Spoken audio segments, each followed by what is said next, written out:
So I just got a steel delivery. Let's see what they brought me. It's all 01 tool steel. This is 3/16 by 3. This is going to be blades for joiner planes. At least one joiner plane. This is 3/16 by a half. This might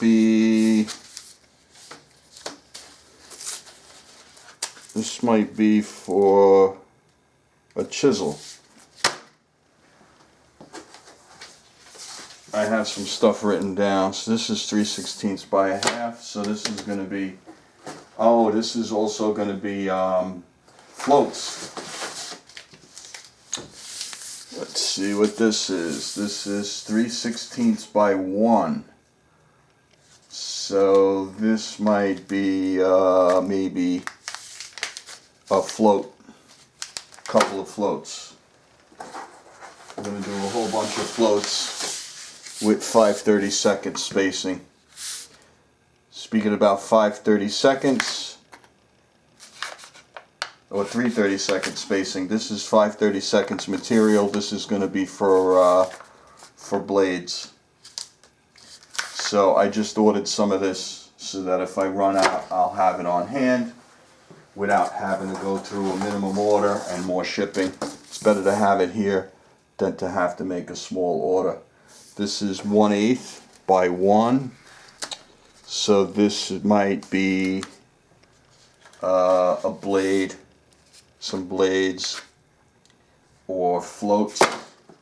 Let's see what we got here.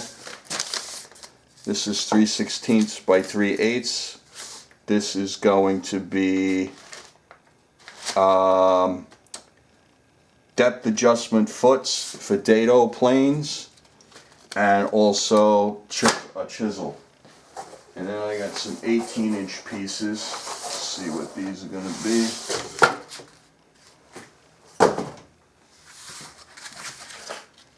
Let's see, this is 3/8 by 3/8. This is going to be probably a float.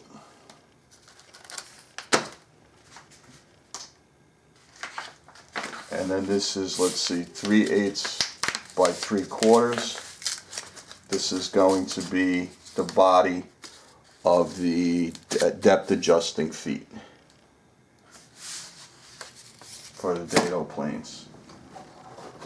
So I got some chisel projects coming up. I'm going to make 3 chisels, depth adjusting feet, joiner planes.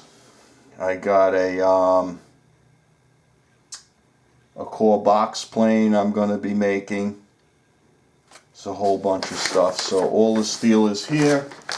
I got enough work to keep me busy for a couple of years. Plus I got a boatload of other tool steel floating around for molding planes and stuff like that. And I got some scrub planes I'm going to make. I got the steel here for that. So I'm all set for a while. It looks like the entire order is here.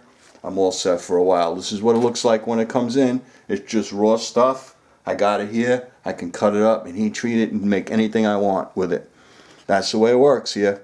Everybody stay strong.